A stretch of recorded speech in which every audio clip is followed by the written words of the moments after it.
We should understand that as citizens we have the power to make institutions work better.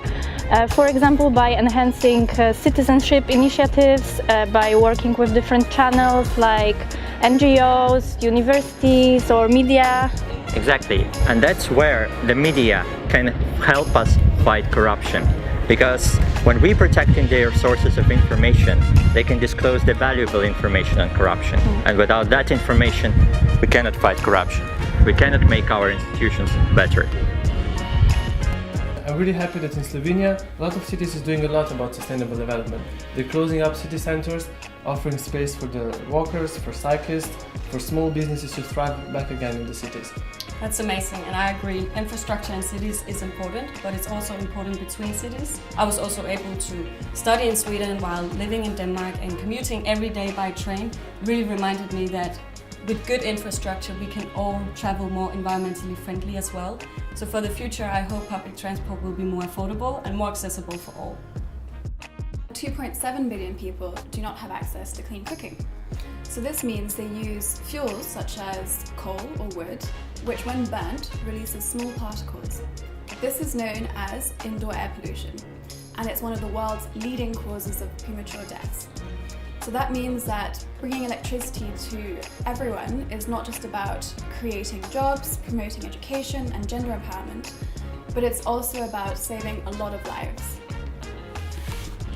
I believe in sustainable cities and communities because I did my master's thesis on opening up public spaces and enhancing democracy. I followed a lot of cool artists, street artists around who taught me that creating more open public spaces can contribute to creating a kinder world for all of us. I think income inequality is one of the most significant threats to the world today. In some places it undermines the development of human potential, and many young people are forced to leave their home countries. So what do you think you can do to address this issue? When I was a student in France, I discovered a local organization which I thought in the beginning would only be a small project where we actually helped students to finance their studies by reducing prices of all their groceries. We're selling products under 80 to 90% of the original price. Afterwards I found out actually that it was a project at the national level, that students all over France came together in order to help other students on a solidarity basis to succeed in their studies without having to take off another job in order to succeed.